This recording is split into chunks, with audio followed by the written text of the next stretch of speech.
ഹുക്മ ജീവൻ നൽകും വചനം. ഹുക്മ ഹുക്മ ജ്ഞാനം നൽകും വചനം. ഹുക്മ ജീവൻ നൽകും വചനം.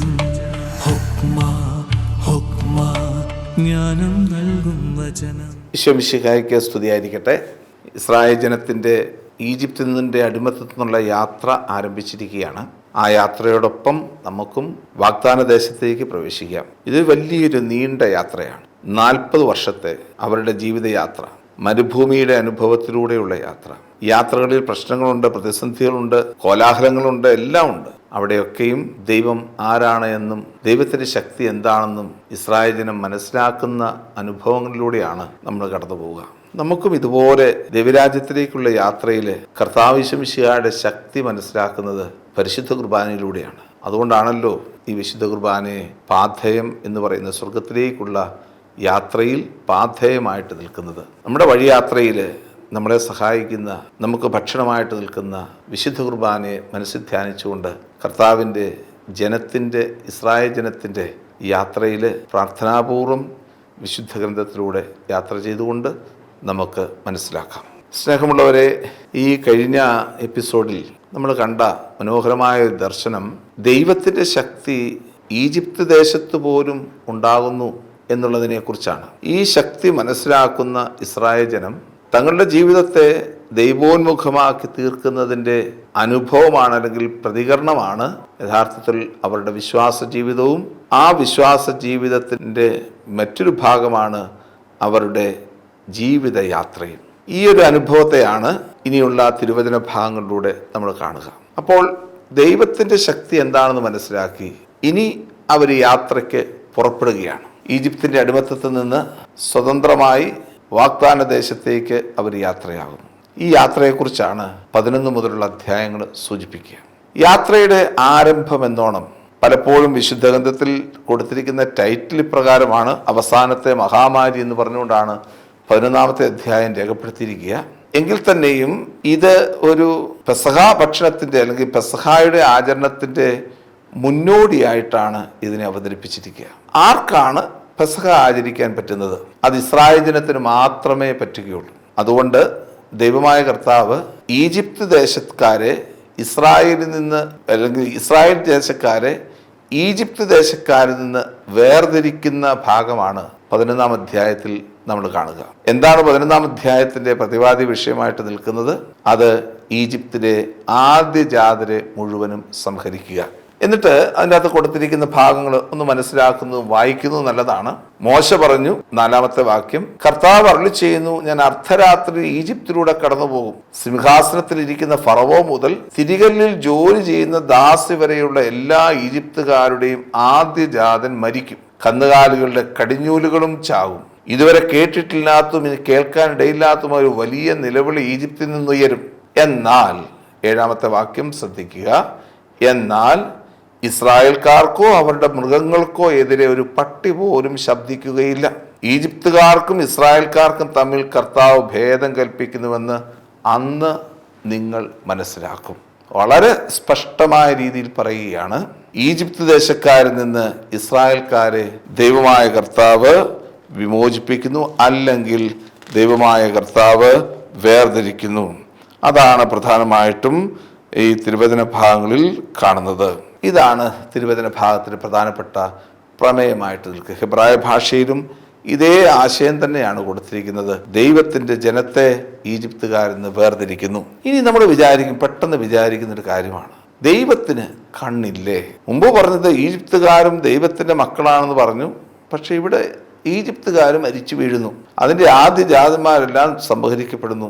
അതിൻ്റെ അർത്ഥം എന്താണ്?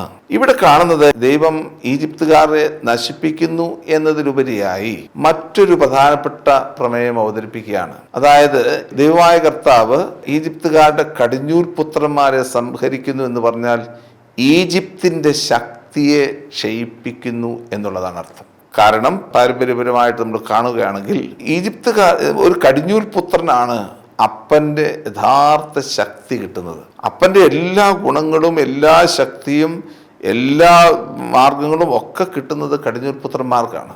ഈ കടിഞ്ഞൂൽ പുത്രന്മാരെ നശിപ്പിച്ചു കഴിഞ്ഞാൽ ആ ദേശത്തിൻ്റെ ശക്തി നഷ്ടപ്പെട്ടു പോകും. അതാണ് ഒന്നാമത്തെ പ്രമേയമായിട്ട് നിൽക്കുക. ഇസ്രായേൽ ജനത്തിൻ്റെ ശക്തി ക്ഷയിപ്പിക്കുന്നു. രണ്ടാമതായിട്ട് കാണുന്നത്, ഈ ശക്തി ക്ഷയിക്കുന്നതിലൂടെ രഥങ്ങളുടെ മേലും കുതിരകളുടെ മേലും ഒക്കെ അവർക്ക് ശക്തിയുണ്ട്. അല്ലെങ്കിൽ ആ ശക്തിയിൽ, രഥങ്ങളുടെയും കുതിരകളുടെയും ശക്തിയിൽ ആശ്രയിച്ചിരുന്ന ഈജിപ്തുകാരോട് പറയുകയാണ്, നിങ്ങളുടെ ശക്തി ക്ഷയിച്ചു പോയി, ഇനി നിങ്ങൾ ആരുടെ ശക്തിയിൽ ആശ്രയിക്കണം? ദൈവമായ കർത്താവിൻ്റെ ശക്തിയിൽ ആശ്രയിക്കണം. ദൈവത്തിൻ്റെ ശക്തിയിൽ ആശ്രയിക്കുന്ന ഈജിപ്തുകാർക്ക് അനുഗ്രഹങ്ങൾ നൽകുകയും, എന്നാൽ ദൈവത്തിൻ്റെ ശക്തിയിൽ ആശ്രയിക്കാതെ സ്വന്തം ശക്തിയിലും സ്വന്തം കരബലത്തിലും ആശ്രയിക്കുകയും ചെയ്യുന്നവർക്ക് കഠിനമായ ശിക്ഷ നൽകുകയും ചെയ്യുന്ന ഭാഗമാണ് ഇവിടെ കാണുക. അതുകൊണ്ടാണ് ഒന്നാമത്തെ ഭാഗം നമ്മൾ കാണുക. രണ്ടാമതായിട്ട് പറയുന്നത്, ഈജിപ്തുകാരിലൂടെ കടന്നുപോകും. ഈജിപ്തുകാരെ ഇസ്രായേലിൻ്റെ നിന്നും ഞാൻ വേർതിരിച്ച് ഇസ്രായേൽ ജനത്തെ ഒരു ഗണമാക്കി ഞാൻ കൊണ്ടുപോകും. ഇതാണ് കർത്താവ് ഈ വചനഭാഗത്തിൽ 11-ാമത്തെ അധ്യായത്തിലൂടെ പ്രധാനമായിട്ടും പ്രതിപാദിച്ചിരിക്കുന്നത്. ഇപ്രകാരം വേർതിരിച്ച് രൂപപ്പെടുത്തിയെടുത്ത ഇസ്രായേൽ സമൂഹമാണ് 12-ാമത്തെ അധ്യായത്തിലേക്ക് വരുമ്പോൾ പെസഹ ആചരണം നടത്തേണ്ട സമൂഹം. ഈജിപ്ത് ദേശക്കാർക്ക് ആചരണങ്ങളില്ല, പെസഹ ഇല്ല. എന്നാൽ ഇസ്രായേൽക്കാർക്ക്, തെരഞ്ഞെടുക്കപ്പെട്ട ജനത്തിന്, വാഗ്ദാന ദേശത്തേക്ക് പ്രവേശിക്കാൻ ഒരുങ്ങുന്ന ജനത്തിന് അവർ നടത്തേണ്ടത് പെസഹായുടെ ആചരണം എന്നാണ് ഈ 12-ാമത്തെ അധ്യായം സൂചിപ്പിക്കുക. അതുകൊണ്ടാണ് 11-ാം അധ്യായവും 12-ാം അധ്യായവും ഒരേ രീതിയിൽ തന്നെ നമ്മൾ മനസ്സിലാക്കേണ്ടത്. 11-ാമത്തെ അധ്യായം ഒരു പ്രിപ്പറേഷനാണ്. എന്തിനു വേണ്ടിയിട്ടുള്ള പ്രിപ്പറേഷൻ? പെസഹ ആചരിക്കാൻ വേണ്ടി ഈജിപ്ത് ദേശത്തുള്ള ഇസ്രായേൽക്കാരെ പ്രത്യേകമായ വിധത്തിൽ ദൈവമായ കർത്താവ് പ്രിപ്പയർ ചെയ്ത് പെസഹ ആചരിക്കുന്നു. പെസഹ ആചരിക്കുന്ന ഇസ്രായേൽ ജനം വാഗ്ദാന ദേശത്തേക്ക് പ്രവേശിക്കാൻ വേണ്ടിയിട്ട് ഒരുങ്ങുന്നു എന്നുള്ളതിനെ സൂചിപ്പിക്കുകയാണ് ഈ തിരുവചന ഭാഗങ്ങളിൽ. നമുക്കിനി പെസഹ ആചരണത്തിലേക്ക് ഒന്ന് പ്രവേശിക്കാം.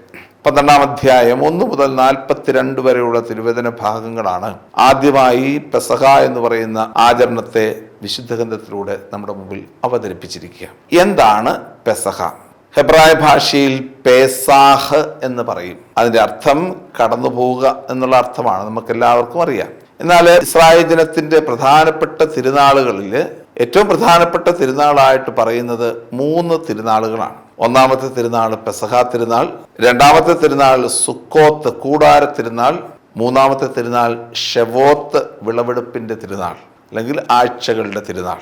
ഈ 3 തിരുനാളുകളിൽ ഇസ്രായേൽ ജനം എങ്ങോട്ടേക്ക് പോകണം, എന്ത് ചെയ്യണമെന്ന് പുറപ്പാടിന്റെ പുസ്തകം 23-ാം അധ്യായവും നിയമാവർത്തന പുസ്തകം 16-ാം അധ്യായവും നമ്മളെ ഓർമ്മപ്പെടുത്തുന്നുണ്ട്. എല്ലാ പുരുഷന്മാരും ഈ 3 തിരുനാളുകളിൽ ജെറുസലേമിലെത്തി ദേവാലയത്തിൽ കാഴ്ചകളും ബലികളും സമർപ്പിക്കണം എന്നതിനെക്കുറിച്ചുള്ള സൂചനയാണ് ഈ പെസഹ തിരുനാളിലൊക്കെ കാണുന്നത്. അതുകൊണ്ട് തന്നെ ഇസ്രായേലിൻ്റെ പ്രധാനപ്പെട്ട തിരുനാളായ പെസഹ തിരുനാളിനെയാണ് നമ്മുടെ മുമ്പിൽ ആദ്യമായിട്ട് അവതരിപ്പിക്കുന്നത്. പഴയ നിയമത്തിന്റെ ചരിത്രം എടുത്ത് നോക്കിക്കഴിഞ്ഞാൽ തന്നെ പുറപ്പാടിന്റെ പുസ്തകം 12-ാമത്തെ അധ്യായത്തിൽ ഒരു തിരുനാളുകൾ ആചരിക്കണം എന്നതിനെക്കുറിച്ചുള്ള സൂചനകൾ ആദ്യമായിട്ട് നമുക്ക് കിട്ടുന്നത് ഈ അധ്യായത്തിലൂടെയാണ്. അതുകൊണ്ട് ആദ്യത്തെ ഇസ്രായേലിന്റെ തിരുനാളായിട്ട് വേണമെങ്കിൽ ഈ പെസഹ തിരുനാളിനെ നമുക്ക് ക്രോണോളജിക്കലായിട്ട് പറയുകയാണെങ്കിൽ, എന്നാൽ ഈ തിരുനാളിൻ്റെ ഉത്ഭവം എന്താണ്, അതെന്താണ് അതിൻ്റെ പ്രത്യേകത എന്നതിനെക്കുറിച്ചൊക്കെയുള്ള ഭാഗമാണ് പ്രധാനമായിട്ടും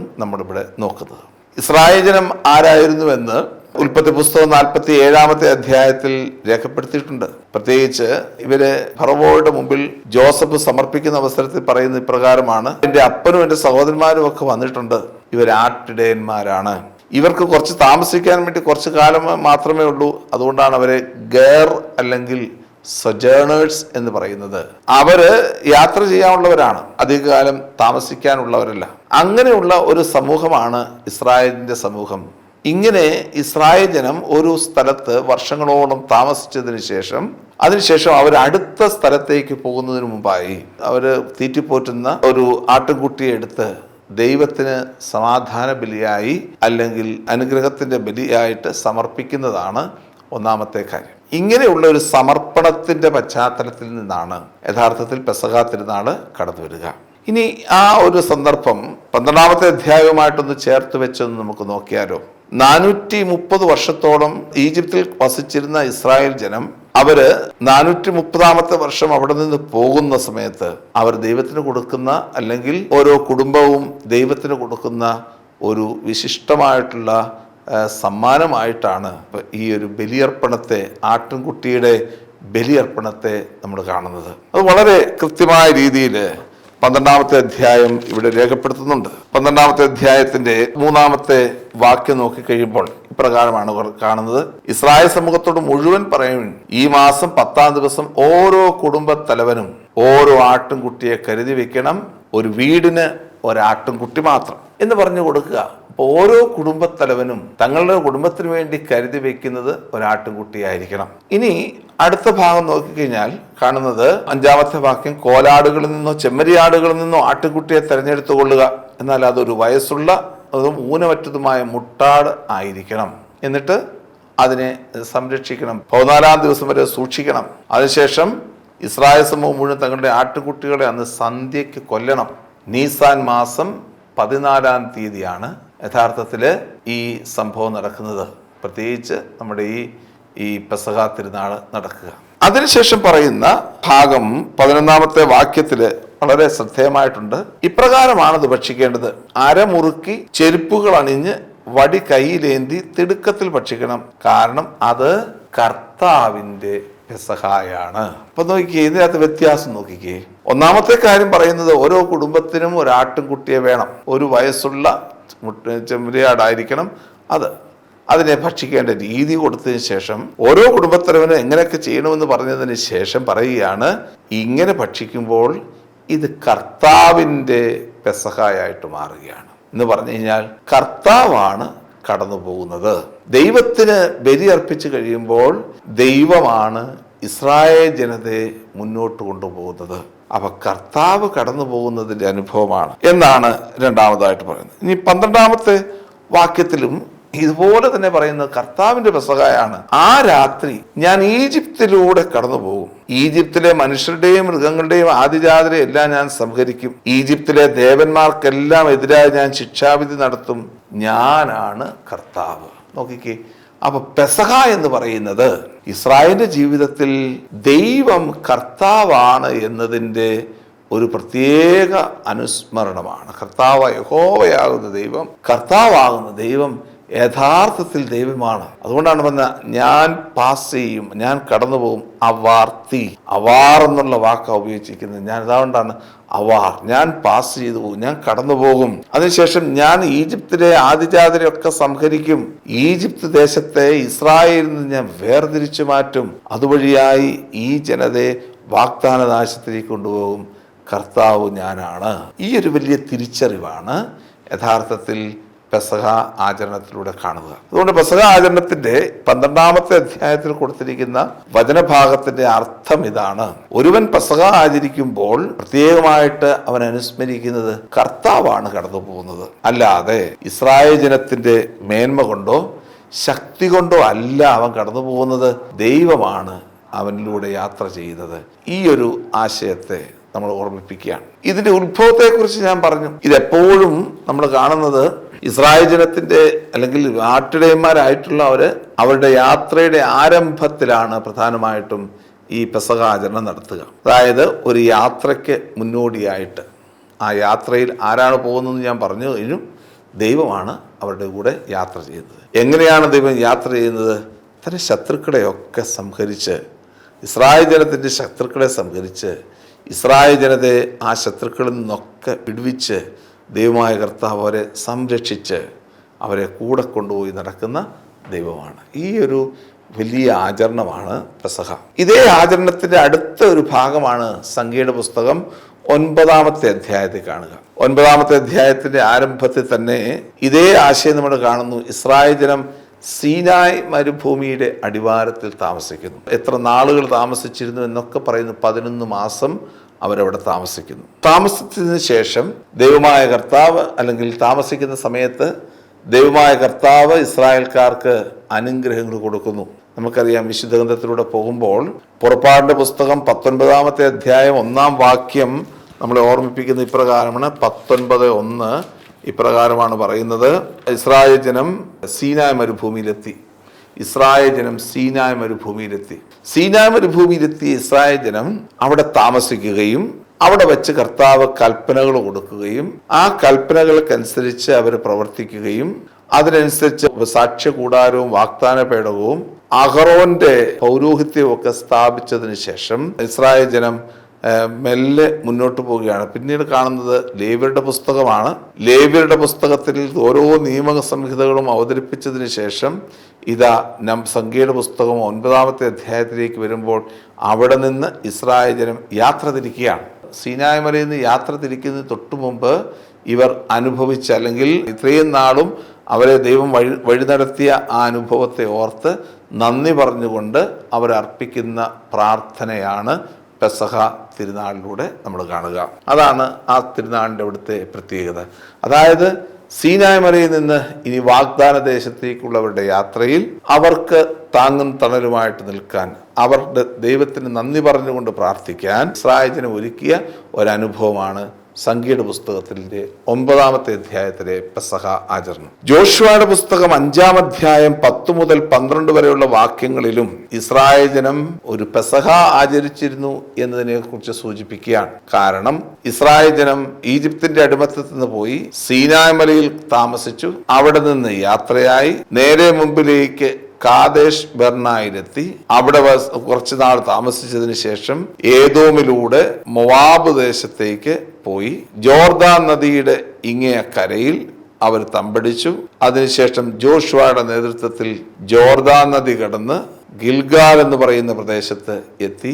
അവിടെ വെച്ച് ജോഷുവ ഇസ്രായേൽ ജനതയെ വളരെ സ്നേഹത്തോടുകൂടി ഒരുക്കുന്ന രംഗമാണ് അവിടെ കാണുക. എങ്ങോട്ടേക്ക് ഒരുക്കുന്നു? കർത്താവിന്റെ വാഗ്ദാന ദേശമായ ജെറീക്കോയിലേക്ക് പ്രവേശിക്കാൻ വേണ്ടി. ഇസ്രായേൽ ജനതയുടെ അല്ലെങ്കിൽ വാഗ്ദാന ദേശത്തിന്റെ നോർത്തേൺ എൻട്രി ആണ് ജെറീക്കോ പട്ടണം. ആ ജെറീക്കോ പട്ടണത്തിലേക്ക് ഈ ജനതയെ നയിക്കാൻ വേണ്ടി ജോഷുവ ഇസ്രായേൽ ജനതയെ ഒരുക്കുന്ന രംഗമാണ് 5-ാം അധ്യായത്തിൽ കൊടുത്തിരിക്കുക. വാഗ്ദാന ദേശത്തേക്ക് പ്രവേശിക്കാനുള്ള ഒരുക്കത്തിന്റെ സൂചനയായി അവർ സർക്കംസിഷൻ അല്ലെങ്കിൽ പരിച്ഛേദനം നടത്തുന്നു. അതിനുശേഷം ഇതാ അടുത്ത രംഗമായ പാസ് ഓവർ തിരുനാൾ നടത്തുന്നു. നോക്കിക്കേ, യാത്രയുടെ അവസാനത്തിൽ അല്ലെങ്കിൽ യാത്രയുടെ ഒരു തമ്പടിച്ചിരിക്കുന്ന കാലഘട്ടത്തിൽ അടുത്ത സ്ഥലത്തേക്കുള്ള യാത്രയുടെ മുന്നോടിയായി, വാഗ്ദാന ദേശത്തേക്കുള്ള യാത്രയുടെ മുന്നോടിയായി ഇസ്രായേൽ ജനം അനുഭവിക്കുന്ന ദൈവത്തിന്റെ സ്നേഹത്തെ അതിനുള്ള മറുപടിയായി, വിശ്വാസത്തിന്റെ മറുപടിയായി അവർ നടത്തുന്ന തിരുനാളാണ് പെസഹ തിരുനാൾ എന്ന് പറയുക. ഇപ്രകാരമാണ് ഈ പെസഹ തിരുനാളിന്റെ അർത്ഥം ഇസ്രായേൽ ജനതയുടെ ജീവിതത്തിലൂടെ കടന്നു വരിക. ഇനി ഈ പെസഹ തിരുനാളിന് മറ്റൊരു അർത്ഥം കൂടിയുണ്ട്. ഇത് വിശുദ്ധീകരണത്തിന്റെ തിരുനാൾ കൂടിയാണ്. ഇസ്രായേൽ ജനം തങ്ങളെ തന്നെ വിശുദ്ധീകരിക്കുക. അതുകൊണ്ടാണ് ആദ്യജാതരെ സംഹരിക്കുകയായി. ദൈവമായ കർത്താവ് ഈജിപ്തിലുള്ള ആദ്യജാതരെ സംഹരിക്കുന്നു. എന്നാൽ ഇസ്രായേലിന്റെ ഭവനമാണോ ഈജിപ്തുകാരുടെ ഭവനമാണോ എന്ന് മനസ്സിലാക്കാൻ വേണ്ടി അവരുപയോഗിക്കുന്ന വിശുദ്ധ ഗ്രന്ഥം പറയുന്ന ഒരു ഭാഗം ഇതാണ്. കാരണം കുഞ്ഞാടിന്റെ രക്തമെടുത്ത് അതിന്റെ കട്ടിളപ്പടിയുമേ തളിക്കുമ്പോൾ അതിന്റെ രക്തം കാണുമ്പോൾ ഇത് ഇസ്രായേലിന്റെ ഭവനമാണെന്ന് തിരിച്ചറിയും, അവിടേക്ക് പ്രവേശിക്കുകയില്ല. ആ കുഞ്ഞാടിന്റെ രക്തത്തിലൂടെയാണ് യഥാർത്ഥത്തിൽ രക്ഷയുടെ അനുഭവത്തിലേക്ക് ഇസ്രായേൽ ജനം പ്രവേശിക്കുന്നത്. കുഞ്ഞാടിൻ്റെ രക്തത്തിലൂടെയാണ് രക്ഷയുടെ അനുഭവത്തിലേക്ക് ഇസ്രായേൽ ജനം പ്രവേശിക്കുന്നത്. അതുകൊണ്ട് കുഞ്ഞാടിൻ്റെ രക്തം എന്ന് പറയുന്നത് വിശുദ്ധീകരണത്തിൻ്റെ ഒരനുഭവമാണ് എന്ന് തിരുവചനം നമ്മെ പഠിപ്പിക്കുകയാണ് 12-ാമത്തെ അധ്യായത്തിലൂടെ. എന്താണ് ഈ വിശുദ്ധീകരണത്തിൻ്റെ അനുഭവം? ഇത് പുതിയ നിയമത്തിലേക്ക് കടന്നു വരുമ്പോഴാണ് യഥാർത്ഥത്തിൽ നമുക്ക് കൂടുതലായിട്ട് മനസ്സിലാക്കാൻ പറ്റുന്നത്. ആരാണ് കുഞ്ഞാട്? സ്നാപക യോഹന്നാൻ ഈശോയെക്കുറിച്ച് പറഞ്ഞത് യോഹന്നാന്റെ സുവിശേഷം 1-ാം അധ്യായത്തിൽ രേഖപ്പെടുത്തിയിട്ടുണ്ട്. ഇതാ പോകുന്നു ലോകത്തിന്റെ പാപങ്ങൾ നീക്കുന്ന ദൈവത്തിന്റെ കുഞ്ഞാട്. അതുപോലെ തന്നെ റെവലേഷന്റെ പുസ്തകം, വെളിപാടിന്റെ പുസ്തകം 5-ാം അധ്യായത്തിൽ ഈ കുഞ്ഞാടിനെ കുറിച്ച് പറയുന്ന ഇപ്രകാരമാണ്: കൊല്ലപ്പെട്ടിട്ടും നിൽക്കുന്ന കുഞ്ഞാടാണ്. മൂന്നാമതായി അതേ പുസ്തകം, റെവലേഷന്റെ പുസ്തകം, വെളിപാടിന്റെ പുസ്തകം 7-ാമത്തെ അധ്യായത്തിൽ കുഞ്ഞാടിൻ്റെ രക്തം കൊണ്ട് തങ്ങളുടെ വസ്ത്രത്തെ കഴുകി വെളുപ്പിച്ച വ്യക്തികളാണ് ശ്രേഷ്ഠനായ വ്യക്തിയുടെ മുമ്പിൽ അല്ലെങ്കിൽ സിംഹാസനത്തിന്റെ മുമ്പിലേക്ക് കയ്യിൽ കുരുത്തോലയുമേന്തി വെള്ളവസ്ത്രം ധരിച്ചുകൊണ്ട് കടന്നു വരിക. അപ്പോൾ കുഞ്ഞാടിൻ്റെ രക്തം പുതിയ നിയമത്തിൽ ഈശോയുടെ രക്തമാണ്. ആ രക്തത്താൽ രക്ഷിക്കപ്പെട്ട സഭയാണ് ദൈവരാജ്യത്തിലേക്ക് പ്രവേശിക്കുന്നത്. ഇതിൻ്റെ ഒരു സൂചനയാണ് പഴയ നിയമത്തിലൂടെ നമ്മൾ കാണുന്ന കുഞ്ഞാടിൻ്റെ രക്തം കൊണ്ട് തങ്ങളുടെ കട്ടിളപ്പടിയിന്മേൽ തളിക്കുകയും അതുവഴിയായി വിശുദ്ധീകരിക്കപ്പെടുകയും ചെയ്യുന്ന സമൂഹത്തിന് മാത്രമേ യഥാർത്ഥത്തിൽ വാഗ്ദാന ദേശത്തേക്ക് പ്രവേശിക്കാൻ സാധിക്കുകയുള്ളൂ. ഈ വിശുദ്ധീകരണത്തെക്കുറിച്ചാണ് പ്രധാനമായിട്ടും ഉള്ള ഭാഗങ്ങളിലൊക്കെ നമ്മൾ കാണുക. പ്രത്യേകിച്ച് ദേവാലയം, അശുദ്ധമാക്കപ്പെട്ട ദേവാലയത്തെ ജോസിയ വിശുദ്ധീകരിക്കുന്നുണ്ട്. അത് പെസഹ തിരുനാളിന്റെ അനുഭവത്തിൽ നിന്നുകൊണ്ടാണ്. രാജാക്കന്മാരുടെ 2-ാം പുസ്തകം 23-ാമത്തെ അധ്യായം. അതുപോലെ തന്നെ 2 ദിനവൃത്താന്തം 31-ാമത്തെ അധ്യായത്തില് ഹെസക്കിയ രാജാവ് ദേവാലയം വിശുദ്ധീകരിക്കുന്നുണ്ട്. ഇതൊരു വിശുദ്ധീകരണത്തിന്റെ അനുഭവമാണ് പെസഹ തിരുനാൾ. അതുകൊണ്ട് ഈ പെസഹ തിരുനാളിലൂടെ കിട്ടിയ ഈ വിശുദ്ധീകരണത്തിന്റെ അനുഭവം, ഒരു യാത്രയുടെ അനുഭവം, ഇസ്രായേൽ ജനതയുടെ മതജീവിതത്തില് വാഗ്ദാന ദേശത്തേക്കുള്ള പ്രവേശനത്തിന്റെ കവാടമായിട്ട് മാറി. ആ കവാടത്തിലൂടെ നമുക്കും യാത്ര ചെയ്യാം. അതുവഴിയായി കർത്താവിൻ്റെ ഗിരിയിലേക്ക്, സീനായ് മലയുടെ അനുഭവത്തിലേക്ക് നമുക്കും പ്രവേശിക്കാം. അതിനുള്ള കൃപയ്ക്കായിട്ട് ഈ വചനഭാഗങ്ങളിലൂടെ വായിച്ച് ധ്യാനിച്ച് മുന്നോട്ട് പോകാം. ദൈവം നമ്മെ അനുഗ്രഹിക്കട്ടെ.